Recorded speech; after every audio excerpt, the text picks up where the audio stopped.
Ujú. Vamos rápido con quizás lo más fuerte que se prometía al menos.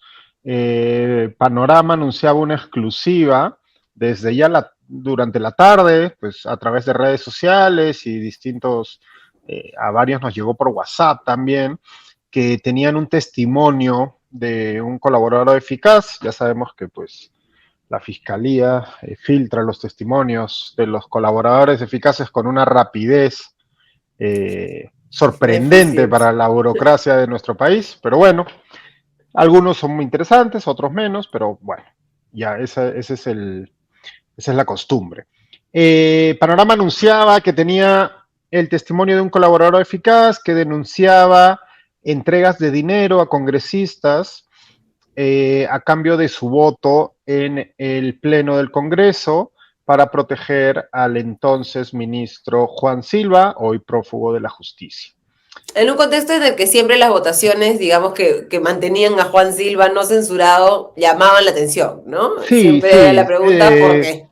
Ha habido, es importante aquí el contexto, hay que recordar que, bueno, Juan Silva fue durante buena parte del gobierno de Castillo su ministro más longevo, el inamovible en el MTC, que pues según la tesis de la Fiscalía sería el foco de la corrupción del gobierno de Pedro Castillo, ¿no? Bueno, esto digamos en cierta medida podría haberse confirmado porque el señor está prófugo hace meses Sí. y con que además se hizo humo delante de la policía en un momento cuando estaba perfectamente monitoreado. Entonces, digamos que no es descabellado pensar que el señor Juan Silva, por un lado, estaba involucrado en actos de corrupción, no sé, nadie se, digamos que no es difícil imaginar que un señor prófugo hace tantos meses y acusado de corrupción, pues sea un corrupto. Y por otro lado, tampoco es difícil o absurdo presumir que ha tenido cierto tipo de protección, porque como han demostrado distintos reportajes y documentos filtrados, había un seguimiento y de pronto un día se hizo humo el señor y ya nadie supo dónde estaba. Pero bueno, saltamos a ¿no? Entonces hubo distintos intentos de censura al ministro Silva, hubo una interpelación, no sé, y no se llegó a votar una censura. Bueno, hubo dos en realidad. La primera en noviembre del año pasado, que se frenó antes, porque no se llegó a obtener los votos suficientes para interpelarlo. Y la última, que no se llegó a votar porque el señor renunció antes. Eso fue en marzo ya de este año, ¿no? Pero en teoría, este testimonio haría alusión a la primera, en noviembre, donde voy a decirte lo que dice el testimonio y los problemas que yo creo que tiene este testimonio, porque recordemos una vez más, los testimonios de los colaboradores eficaces, pues tenemos que tomarlos con pinzas porque de nuevo, por la celeridad con que se filtran, muchas veces cuando nos llegan no han sido verificados, corroborados aún por la fiscalía y, y esos testimonios pues no son sino los dichos de una persona que deben ser, para poder ser incluidos en una investigación fiscal y luego ser llevados ante la justicia, tienen que ser verificados y corroborados. Ujú. Por supuesto, los colaboradores eficaces en principio tienen interés en aportar información verídica, verificable, Porque de eso porque, depende su pescuezo.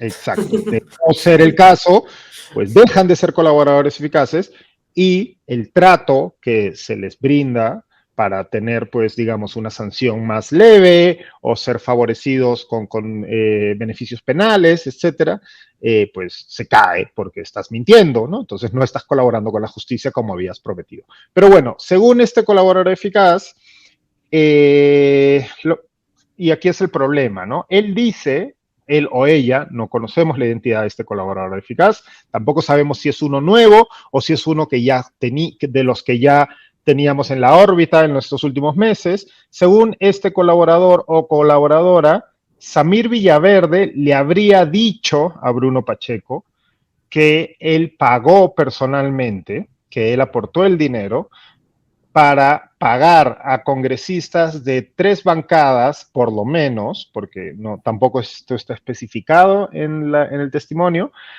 $3.500 a cada uno de estos congresistas para que voten en contra de la censura. Estas bancadas, las mencionadas, son APP, Fuerza Popular y Acción Popular. Si uno, digamos, para hacer un poco el trabajo de verificación, si uno va a ver cómo fue la votación en el Congreso, en efecto, hubo congresistas de esas 3 bancadas que no votaron en contra, pero se abstuvieron. Y eso, por supuesto, contribuyó a que no se lograse el número de votos mínimo para interpelar y censurar al ministro Juan Silva, ¿no? Pero, pues, estamos hablando de un colaborador que, en principio, porque podría bien ser el propio Bruno Pacheco o el propio Samir Villaverde, el colaborador, no lo sabemos, pero en principio este colaborador estaría hablando por 2 interpósitas personas, ¿no? Según el colaborador, Samir Villaverde le dijo a Bruno Pacheco que habría pagado esto. Esa era la gran bomba, pues yo no creo que vaya a convencer a mucha gente. El mismo colaborador dijo también que Villaverde había dicho que era muy amigo de Mark Vito. Entonces, pues, de nuevo, otro factor más que pues yo creo que genera incertidumbre respecto al testimonio que hemos podido conocer en este momento. Sí hay ese factor que te indicaba, que si uno va a ver la votación del 11 de noviembre del año pasado, hubo congresistas de esas 3 bancadas que se abstuvieron y contribuyeron a que finalmente no se censure a Silva en ese momento.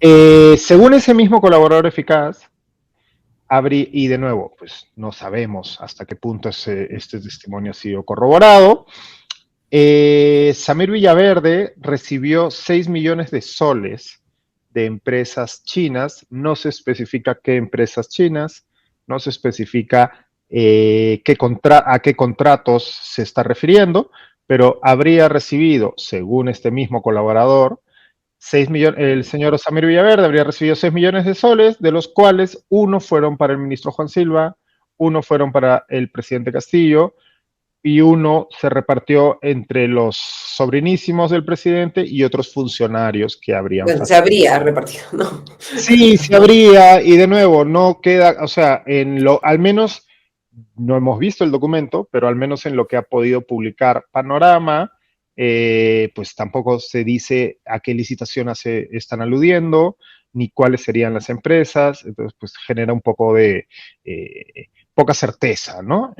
Claro, igual es un nuevo hilo de la madeja. Es un nuevo hilo, me imagino permitir, digamos, encontrar estas transferencias de dinero de alguna manera. Sí, y poder... sirve para la fiscalía, pues que la fiscalía tiene que hacer su trabajo, ¿no? Digamos que en una situación normal, aunque ya no sé qué podría ser normal en nuestro país, nosotros no conoceríamos, ¿no?, estos testimonios, sino hasta que hayan sido corroborados y solo tendríamos conocimiento de aquellos hechos que, efectivamente, digamos, se verificaron que hay... Claro, que nacieron, surgieron, entraron en el caso en boca de un colaborador y la fiscalía, haciendo el trabajo que tiene que hacer y que hace además casi siempre, corrobora los hechos y ahí ya pues salta y, ok, la ruta del dinero es esta, en efecto el dinero llegó a tales manos, etcétera, etcétera, pero pues como nos hemos acostumbrado a que todo se filtre en estadios muy iniciales, pues quedan estas dudas que yo creo que lastimosamente le sirven al gobierno de Pedro Castillo, porque ayudan a confundir, ¿no? Y les sirven para decir, pues, ¿dónde están las pruebas, no? Cuando, como pues conversabas antes con, por ejemplo, con Mauricio Sarabia, pues hay otros casos como el de Jennifer Paredes, el de su hija adoptiva, que pues hay una abundancia de pruebas y hay rutas del dinero y hay obras concretas dirigidas, ¿no? Que creo que en los que valdría la pena enfocarse en lugar de estos dichos que todavía no han sido corroborados. Pero bueno, eso es lo que han publicado hoy. el colaborador dice, y eso es una frase textual, sé que el presidente Castillo recibió el dinero a través de sus sobrinos. Bueno, queda en manos de la fiscalía verificar si esto fue así, ¿no? También Panorama trae de esto creo que hablamos todos los domingos, funcionarios, en este caso electos del Estado, 2 congresistas, que pues les dan chambitas a familiares cuando esto es a todas luces ilegal, ¿no? Digamos que es el ABC, ¿no? De cuando uno ocupa un cargo electo, no puedes darle chambas a tus familiares o familiares tuyos no pueden facturarle al Estado por trabajos remunerados. Bueno, pues 2 congresistas, el señor Américo Gonza de Perú Libre y la parlamentaria Hilda Portero de Acción Popular, pues en el caso del primero, unos hermanos suyos han cobrado hasta 16,000 soles, ¿no? Facturados a distintas instancias del Estado, y en el caso de la señora Hilda Portero, pues su hija también ha hecho lo propio, ¿no? De nuevo, no pareciera que no ven los dominicales. El conflicto de intereses no está en el diccionario. Parece que no ven los dominicales, los congresistas y los ministros de este país, porque no aprenden que esto no se puede hacer y que de hecho es un delito, ¿no? O sea, puede configurar un delito. No es un delito per se, puede configurar un delito, ¿no? Es ilegal y puede configurar un delito. ¿Qué más? Punto final, un caso, bueno, interesante, por decir algo, horrible, de hecho. Tristemente. Sí, infamous, como se diría en inglés. Es una denuncia que ya habíamos conocido hace unas semanas y es una denuncia por agresión sexual, por violación de parte de una señorita contra un cadete del ejército peruano en una reunión social. Lo que es nuevo es que, bueno, el acusado, para empezar, que se llama José Enrique Mogollón Medina, es sobrino del comandante general del ejército. El comandante general del ejército es el señor Walter Horacio Córdoba Alemán. El dato nuevo y espeluznante es que la presunta violación, eso de nuevo es un caso que está siendo investigado, habría ocurrido en casa del comandante general. El comandante general del ejército reside en una vivienda propiedad del Estado que se le entrega para vivir, que se encuentra en la Villa Militar de Chorrillos. Imagino que muchos de nuestros espectadores han pasado por ahí, saben perfectamente dónde está. Bueno, según hoy en Punto Final, gracias a Punto Final, hemos sabido que la presunta agresión sexual habría ocurrido en casa del comandante general del ejército, ¿no? ¿Por qué no lo habíamos sabido antes? Y esto también es interesante. Porque en la denuncia se había omitido el lugar específico donde había ocurrido la violación o la presunta violación.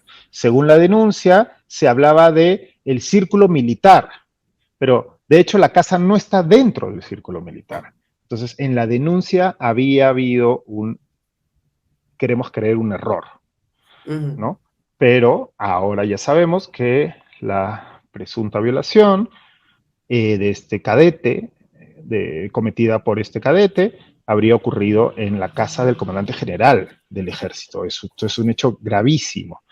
Mientras la investigación continúa, este cadete continúa estudiando en la Escuela Militar de Chorrillos. El comandante general pues no ha querido evidentemente dar sus descargos ni decir nada al respecto. Un vocero del ejército sí, no ha aportado mucho más, pero ha admitido que esto es así. Y el cadete tampoco, pues, por supuesto, ha dado sus descargos, ¿no? Es un caso terrorífico, y yo me imagino que pues, seguiremos conociendo más detalles, ¿no? Porque es un hecho tan claro y grave y llamativo como que la presunta agresión habría ocurrido en la casa del comandante general del ejército, pues es la punta del iceberg de lo que podremos ir conociendo las próximas semanas según avance la investigación. Este caso está siendo investigado por la fiscalía ya. Y la punta del iceberg también lo que significa ser mujer en el Perú, lamentablemente, ¿no? Y este caso que es tan visible, esperemos que sirva un poco también para, valga la redundancia, visibilizar los riesgos que corren a las mujeres, incluso en espacios que uno debería considerar seguros, como la residencia del Imagínate, ejército. imagínate. Ojalá. Bueno, esto viene también en Panorama. El señor William Chávez, que pues no le sonará a muchos de nuestros espectadores, pero seguro algunos sí, ex subdirector de un diario que se llama, ya, no sé si existe todavía, pero se llama El Puca, uno de estos diarios que surgieron con el nacimiento de la presidencia de Pedro Castillo. Bueno, este señor William Chávez, un periodista muy cercano al gobierno en esos meses iniciales del gobierno Castillo, de hecho que viajaba en algunos eventos con ciertas filias y cercanías al gobierno bolivariano de Venezuela, etcétera. Bueno, este señor parece que ya no es tan amigo del gobierno de Pedro Castillo y denuncia, sin pruebas, eso sí, que el ministro Sánchez, que como recordarán algunos, fue candidato al Congreso de Juntos por el Perú, antes de luego convertirse en ministro, también es uno de los ministros más antiguos de este gobierno, junto con el señor Juan Silva, que ahora está prófugo de nuevo. Bueno, según este señor Chávez, el ministro Sánchez, en una serie de reuniones, había pedido dinero a él y a otras personas porque el Jurado Nacional de Elecciones le había pedido a su vez a él dinero para hacerlo congresista en desmedro de un candidato del Partido Morado que habría ingresado al Congreso. Eso, por supuesto, es una denuncia gravísima. El señor Chávez no aporta ninguna prueba. Cuando el periodista autor del reportaje, ¿no?, lo cuestiona, le dice, yo estoy dispuesto a enfrentarme con el señor Sánchez cuando él me diga, se lo puedo decir a la cara, se lo he dicho, tal, etcétera, ¿no? Sánchez ha respondido, el ministro Sánchez ha respondido tanto al programa como en su cuenta de Twitter, por supuesto ha negado los hechos, pero bueno, me imagino que esto será materia de algún tipo de investigación. Y hay que decir que también la Fiscalía ha informado hoy que ha incluido al ministro Roberto Sánchez en la investigación preliminar que se sigue al presidente Pedro Castillo por los presuntos delitos de organización criminal y otros. Así que nos vamos a enterar de bastantes cosas sobre Sánchez. Sí, el ministro Sánchez pues estaba pasando un poco de piola, ¿no?, en los últimos meses, cuando el cerco de Fiscalía, hoy la Fiscalía, horas antes del inicio de este dominical y de los otros dominicales, la Fiscalía ha anunciado eso. El principal delito por el que se les investiga es obstrucción a la justicia, ¿no? Recordemos que hay una serie de hechos, dudosos al menos, que tienen que ver con si Jennifer Paredes estaba o no en la residencia presidencial, etcétera, que la Fiscalía viene investigando, que aparte del por un lado, ¿no?, todo lo relacionado con los hechos cometidos por esta presunta organización criminal, pero también con obstrucción a la justicia. Algunos de los cuales, por los cuales no puede ser investigado el presidente, por obvias razones, pero el señor Sánchez no tiene esa protección, ¿no? Entonces, pues, sí, me imagino que la Fiscalía va a empezar a tirar del hilo por ese lado. Así que sí, vamos a escuchar mucho del señor Roberto Sánchez en las próximas semanas, sin duda alguna.